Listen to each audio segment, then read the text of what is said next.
Holidays-nale, அது நம்ம GT Holidays தான். South India's #1 travel brand. தேனீக்கள் எடுத்து சேகரித்து கொடுத்த அசல் தேன் லயன் காஷ்மீர் ஹனி. அசல் தேன் அசந்தேன். அழகு தரும் மூலிகைகள், ஆரோக்கியம் தரும் மருத்துவர்கள். டாக்டர் ஸ்ரீவர்மாஸ். இப்போ சமீபத்துலேயும் நீங்கள் ஒரு நியூஸ் பார்த்துருப்பீங்க. எங்கள் ஒரு பொண்ணு வந்து வரதட்சணை கொடுமைனால தன்னை தானே மாய்ச்சிட்டாங்க. இன்றைக்கி என் ஒய்ஃபை வரதட்சணை இல்லாமல் தான் நான் கல்யாணம் பண்ணிக்கிறேன். 5 வருஷம் ஆகுது இன்ன வரைக்கும். எனக்கு அதை பற்றி என்ன வீட்டிலேருந்து ஊர் போகணும் கால் போகணும் எதுவுமே கேட்டது பழக்கமே கிடையாது. என்ன மன்னிச்சிருங்கப்பா. ஒரு தாய் தகப்பன் அந்த இடத்துல என்ன செஞ்சுருக்கணும்? நான் போய் போலீஸில் கம்ப்ளைண்ட் பண்ணியிருப்பேன். முடிஞ்சு போச்சு எல்லாமே. நான் போகிறேன். மேலுன்ற ஒரு டாமினன்ஸ் இருக்குங்க. பட் ஆனால் அது டவுரியில் தான் காட்டணுன்றதெல்லாம் அவசியம் கிடையாது. ஃபஸ்ட்டு டாமினன்ஸே காட்டக்கூடாது. காசு வரதட்சணை அதை பொறுத்துட்டு ஒரு ஃபேமிலி 2 ஃபேமிலி சேர்றதுன்றது சுத்த முட்டாள்தனம் தான் சொல்ல முடியும். அது போக நல்ல பொண்ணாக இருக்கிறாங்களா, ஃபேமிலி நல்லா இருக்குதா, ஸோ அவங்க பேக்ரவுண்ட் அதெல்லாம் பார்த்துட்டு மேரேஜ் பண்ணுறது தான் எனக்கு தெரிஞ்சு பெட்டர் ஆப்ஷனாக இருக்கும். எதையும் தாங்க முடியலையா, அவளுக்கு கொடுத்த பொருள் எடுத்துன்னு டேரெக்டாக அவங்க வீட்டுக்கே போயிடலாம். அது அவளோட லைஃப்பை அவள் தான் முடிவு பண்ணணும். யாருக்கும் பயப்படவும் கூடாது, அஞ்சவும் கூடாது. வசதி இருக்கிறவங்க போட்டு செஞ்சுருவாங்க, வசதி இல்லாதவங்கெல்லாம் பாவம்ல.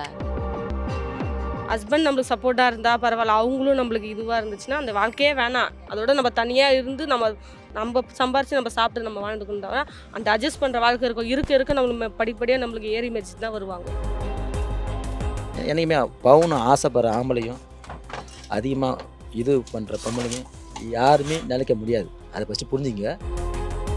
ஃபஸ்ட்டு டவுரி கொடுக்குறதே தப்பு. அவங்க பொண்ணை தான் கொடுக்குறாங்கன்னு பார்த்தா சேர்த்து டவுரியும் சேர்த்து கொடுக்குறாங்க, அதுவே தப்பு.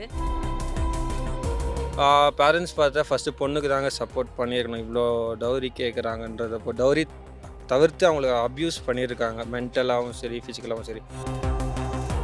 என்ன மன்னிச்சிருங்கப்பா, என்ன மன்னிச்சிருங்கம்மா. அவ்வளோதான், முடிஞ்சு போச்சு எல்லாமே. நான் போகிறேன். அவங்க அப்பா அம்மா கவின் இவங்க எல்லாருமே பிளான் போட்டு தான் எனக்கு கல்யாணம் பண்ணியிருக்காங்க. அவங்க கொடுக்குற மென்டல் டார்ச்சர் என்னால் தாங்க முடியல. உடல் ரீதியாகவும் என்னால் அவங்க கூட உண்மையாகவே இருக்க முடியல. ரொம்ப டார்ச்சராக இருக்குது டெய்லியும். அதை யார்கிட்ட எப்படி சொல்லி புரிய வைக்கிறதுன்னு தெரியல. கேட்குற எல்லாருமே சகிச்சு போ, வாழ்க்கை இப்படிதான் இருக்கும், இன்னும் பார்க்க வேண்டியது நிறைய இருக்குன்னு தான் சொல்றாங்களே தவிர நான் எவ்வளோ பாதிக்கப்பட்டிருக்கேன்னு யாருமே புரிஞ்சுக்க மாட்டேங்கிறாங்க. நான் உண்மையாக தான் இருந்தேன், நல்ல வாழ்க்கை அமையும் நினைச்சேன். என் தலையெழுத்து இப்படிதான் அமையணும்னு இருக்கு. ஐம் சாரிப்பா, நான் என் லைஃப்பை எண்ட் பண்ணிக்கிறேன். இதுக்கு மேலே நான் வாழ விரும்பலை சுத்தமாகவே.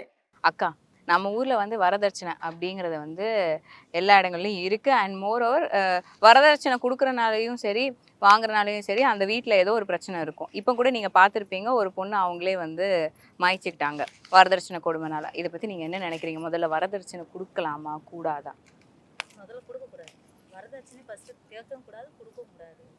அது பெரிய தவறு. எனக்குலாம் அப்பா அம்மா கிடையாது, என்னை எல்லாமே எங்கள் பாட்டி தான் வளர்த்தது.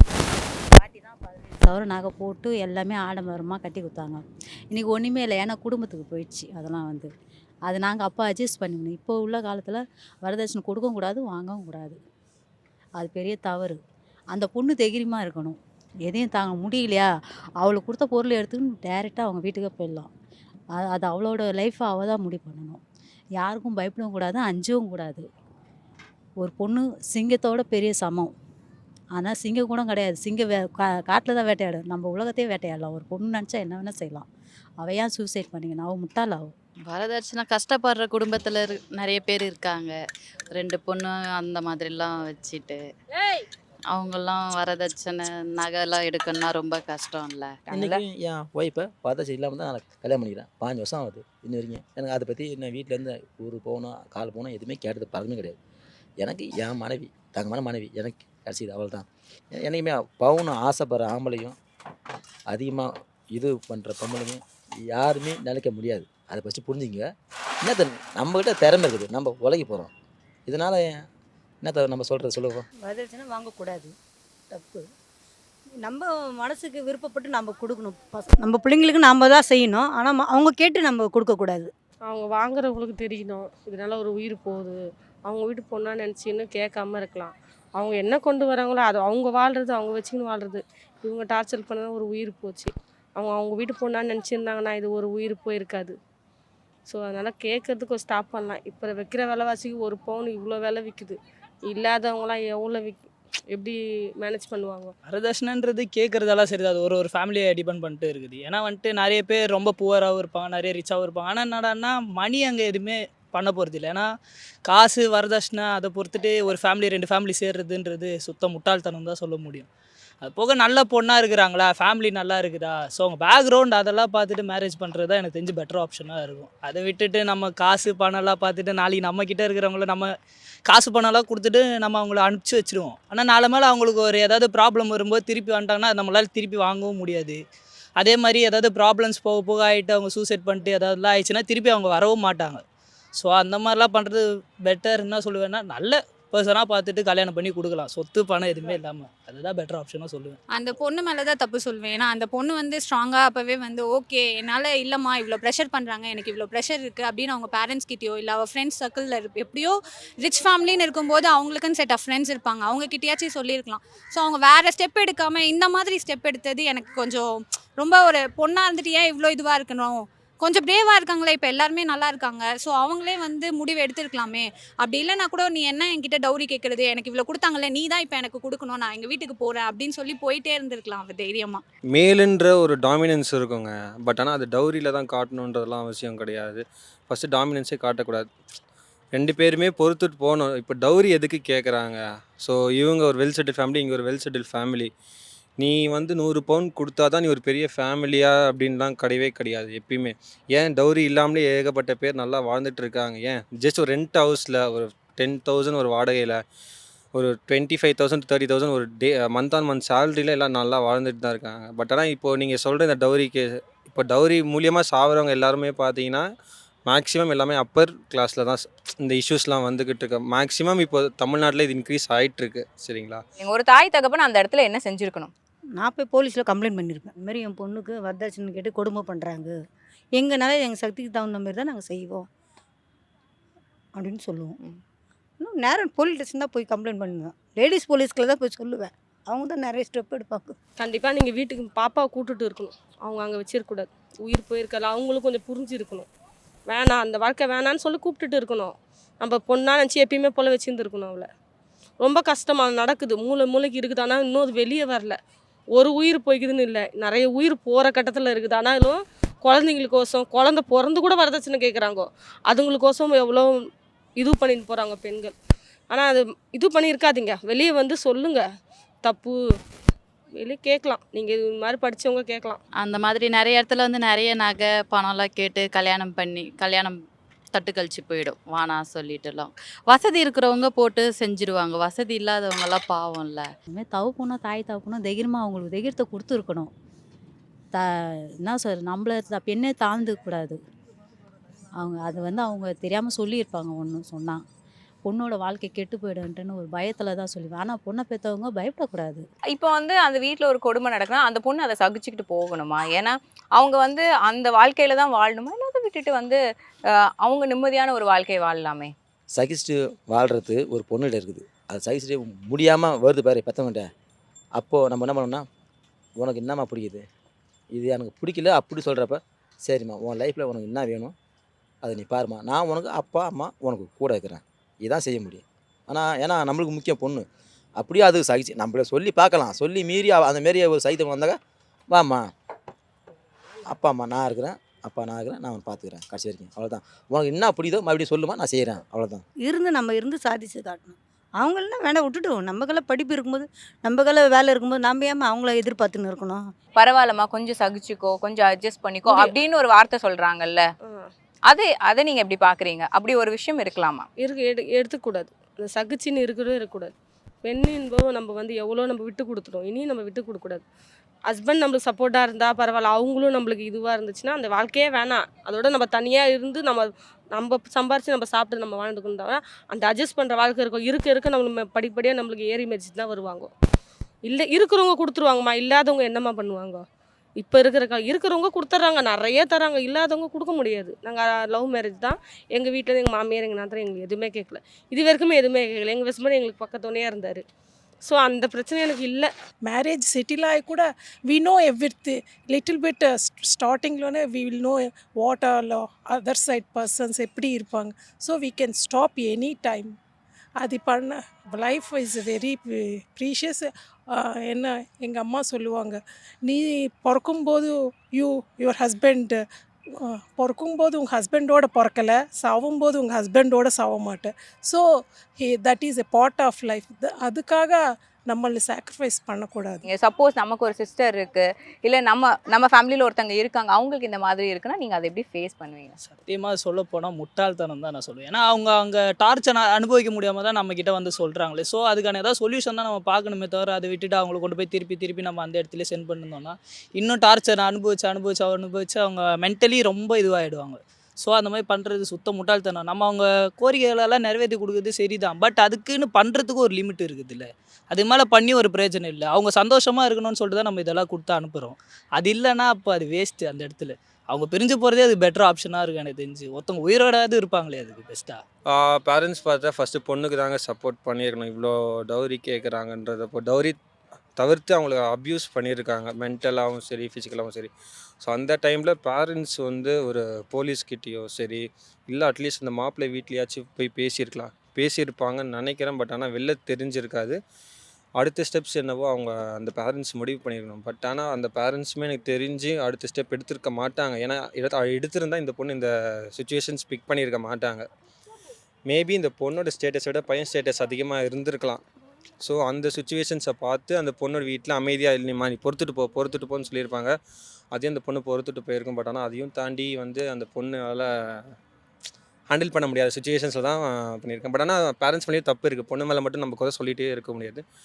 பேரண்ட்ஸும் அடுத்த ஸ்டெப் மூவ் பண்ணியிருக்கலாம். அட்லீஸ்ட் போலீஸ் கேஸ் ஆச்சு மூவ் பண்ணியிருக்கலாம். இப்போது என்னென்னா பேரண்ட்ஸ் பண்ணுற தப்பு பொறுத்துப்போன்னு சொல்லி அவங்கள அந்த கட்டத்துக்குள்ளேயே அடக்கிடுறாங்க. நீ பொறுத்து தாம்மா போகணும். இப்போ வந்து சுச்சுவேஷன் பேஸ்டு வந்துன்னா மிடில் ஃபேமிலியாக இருக்கவங்க வந்து ஓகேம்மா நாங்கள் வந்து கஷ்டப்பட்டோம், நீ ஒரு நல்ல இடத்துல போகிற, அதனால நீ வந்து கொஞ்சம் பொறுத்துக்கோ அப்படின்றாங்க. அதனால அவங்க எவ்வளோதான் பொறுத்துக்க முடியும் சொல்லுங்களேன். அதே அந்த பையன் தப்பு பண்ணான்னா ஏன் தெரிய மாட்டேங்குது. இப்போ அந்த பையன் என்ன பண்ணலைன்னு நம்ம சொல்ல முடியும். அந்த பையன் பண்ணதுனால தான் அந்த பொண்ணு வந்து இவ்வளோ இந்த அளவுக்கு முடிவு எடுத்திருக்கா. ஸோ அந்த பையன் மேலேயும் தப்பு இருக்கும், தப்பு இல்லாமல் இருக்காது. இது என்னன்னு பார்த்தா தான் தெரியும். நீங்கள் கல்யாணம் பண்ணிக்கிறப்ப உங்ககிட்ட இந்த மாதிரி இவ்வளோ போடுங்க அப்படின்ற ஒரு டிமாண்ட் வச்சாங்களா? இருந்துச்சு. அது சொந்தத்தில் கொடுத்தாங்க. அதனால் வந்து வெளிப்படமாக அவங்க சொன்னாங்க அப்படின்ட்டுனா எங்கள் பாட்டி வந்து இதுதான் போட முடியும்னு சொன்னாங்க. சரி அதை ஏற்றுக்குனாங்க. ஏன்னா அது சொந்தம். அதனால் வந்து ஒண்டி அட்ஜஸ்ட் பண்ணி நல்லது கெட்டதுனால வந்து அது சொந்தனால அது பிரச்சனை இல்லை என்னோடய இதில் வந்து. புரியுதுங்களா? அதுதான் இதுக்கப்புறம் எந்த பொண்ணாக இருந்தாலும் கட்டி கொடுத்தா அந்த பொண்ணு தைரியமாக பேச சொல்லுங்கள், எங்கேயா இருந்தாலும் சரி. எனக்கு வந்து நான் சொந்தத்திலே எங்கள் மாமாவை தான் கல்யாணம் பண்ணிக்கினேன். அவங்க வந்து எங்ககிட்ட எதுவுமே எதிர்பார்க்கல. நாங்கள் 2 பேர் சைடுமே ரொம்ப கஷ்டப்படுற ஃபேமிலி தான். அதனால் வந்து எங்கள் வீட்டில் வந்து பொண்ணு கேட்டார், நான் கல்யாணம் பண்ணிக்கிறேன் மாமா பொண்ணை அப்படின்ட்டு. எங்கள் மாமா எதுவுமே இல்லாத என்னை கல்யாணம் பண்ணி கூட்டிகிட்டு வந்துட்டார். இப்போ எங்களுக்கு ஒரு பொண்ணு இருக்குது. எனக்கு வந்து எங்கள் வீட்டில் போட்டதே எங்கள் வீட்டில் வந்து எங்கள் அம்மாவே வாங்கினாங்க. எங்கள் வீட்டுக்காரர் அதை கேட்டு இது பண்ணுவார். ஆனால் வந்து எக்ஸ்ட்ரா கேட்கல, அம்மா விருப்பப்பட்டு கொடுத்தாங்க, அம்மாவே வாங்கிக்கினாங்க. அதனால் எனக்கு ஒரு நாள் கோவம் தான் கத்துவார் என்ன. சரி நம்ம பண்ணது தப்புன்னு நான் அட்ஜஸ்ட் பண்ணி இருக்கிறேன். நீங்கள் ஏன் அட்ஜஸ்ட் பண்ணிட்டு இருக்கீங்க? இருக்கிறேன்னா வந்து எனக்கு பசங்க இருக்குதுடா, எனக்கு வந்து எதுவுமே தெரியும்னா படிப்பு இல்லை எனக்கு. அதனால் வந்து என்னால் இப்போ பசங்க வளர்ந்துடுச்சு எனக்கு. அதுங்களுக்கு இப்போ நான் அது தைக்கிறது நான் இருக்கிறேன்.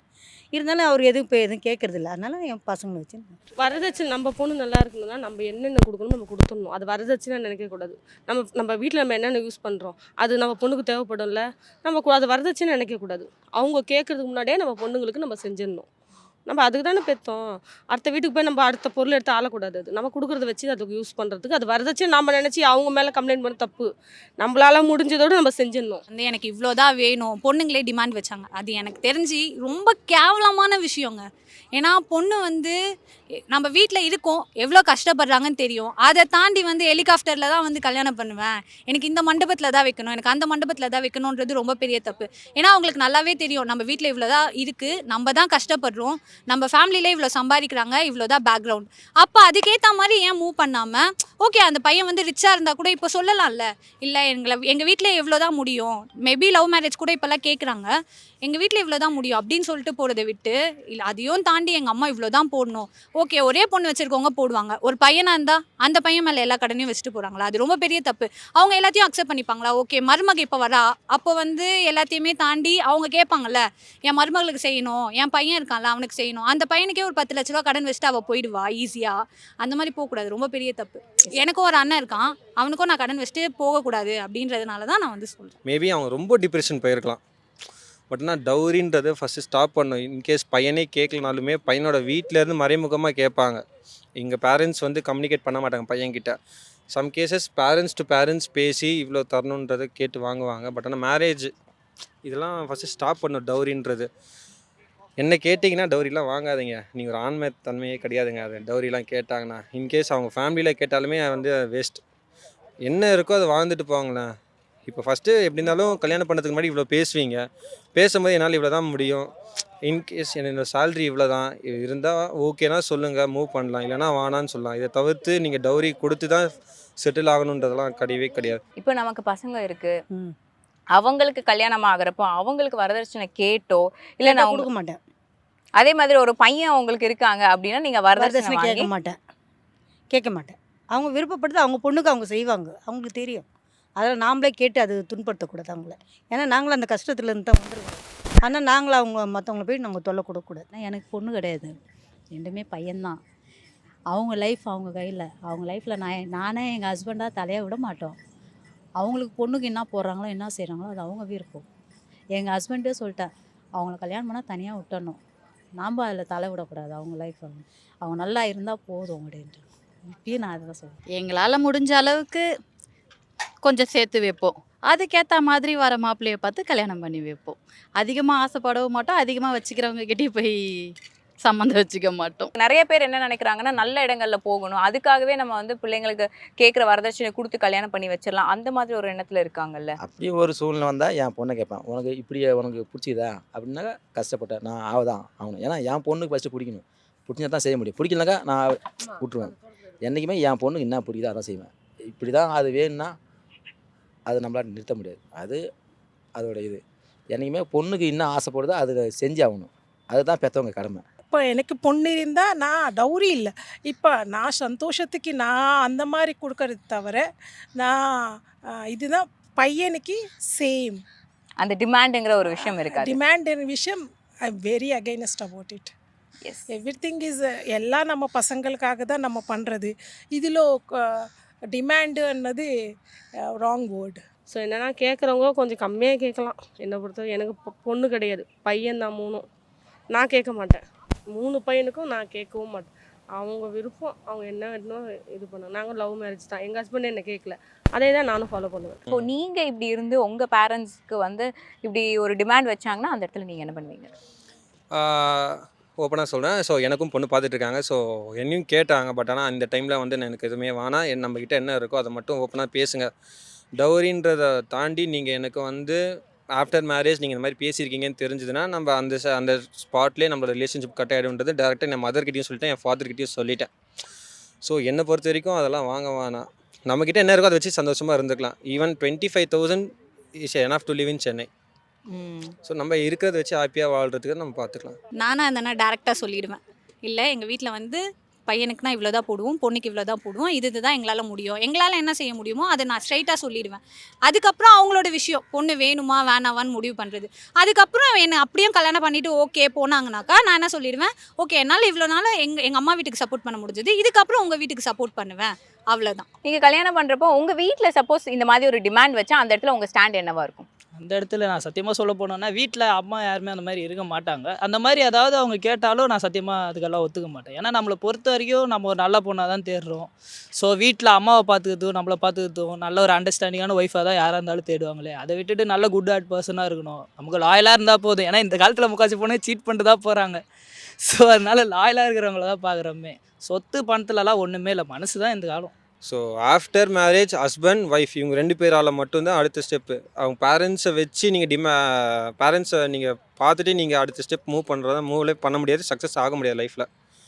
அவங்க கொடுக்குற டவுரி எவ்வளோ நாள் சஸ்டெயின் ஆகும்? ஒரு 10 இயர்ஸ், ஒரு 15 இயர்ஸ். அதுக்கப்புறம் நீ உன்னோட காலம் தான் நிற்கணும். அது நீ ஸ்டார்டிங்லேருந்து உங்கள் காலம் நின்றுட்டு போயிடலாம்ல. எதுவாக இருந்தாலும் ஓப்பனாகவே நீங்கள் ஸ்டார்டிங் மேரேஜ்லேருந்தே நீங்கள் ஓப்பனாக பேசிடலாம். நீங்கள் ஃபஸ்ட்டு டவுரி கொடுக்குறதே தப்பு. அவங்க பொண்ணை தான் கொடுக்குறாங்கன்னு பார்த்தா சேர்த்து டவுரியும் சேர்த்து கொடுக்குறாங்க, அதுவே தப்பு. அது இல்லாமல் அவங்க என்ன நினைக்கிறாங்க, பொண்ணு வந்து சந்தோஷமாக இருக்கணும் அப்படின்னு சொல்லிட்டு தான் கொடுக்குறாங்க. அவங்க அதுக்கு முன்னாடியே என்ன பண்ணலாம், என்னால் இவ்வளோதாப்பா முடியும், நான் வந்து இவ்வளோ கொடுக்குறேன், நீ பொண்ணை நல்லா சந்தோஷமாக பார்த்துக்கோ, அதுக்கப்புறம் நீ எவ்வளோ கொடுக்குறியோ அவ்வளோ நான் பண்ணுறேன், என்னால் முடிஞ்சதை தாண்டி பண்ணுறேன்னு சொல்கிற பேரண்ட்ஸ்லாம் இருக்காங்க. என்னை பொறுத்த வரைக்கும் அவங்க பேரண்ட்ஸ் பண்ணது தான் தப்பு. ஃபஸ்ட்டே எடுத்த உடனே ப்ராமிஸ் பண்ணவே கூடாது. எப்பவுமே சரி நான் இவ்வளோ தரேன் அவ்வளோ தரேன் அப்படின்னு சொல்லக்கூடாது. பொண்ணு ரொம்ப சந்தோஷமாக இருந்தால் நம்ம சந்தோஷத்தை தாண்டி ஓகே பொண்ணு சந்தோஷமாக இருக்கா அப்படின்னு சொல்லி நம்ம எவ்வளோ வேணால் கொடுக்கலாம், அது நமக்கு பிரச்சனை கிடையாது. ஆனால் அவங்க ஒரு ப்ராமிஸ் பண்ணுறாங்களே, நான் வந்து 300 பவுன் போடுறேன் அப்படின்னு சொல்லிட்டு இப்போ அவங்க 100 போட்டாங்க, இப்போ அவங்க பொண்ணு உயிரே போயிடுச்சு, அவங்களால என்னங்க பண்ண முடியும், ஒன்றுமே பண்ண முடியாது.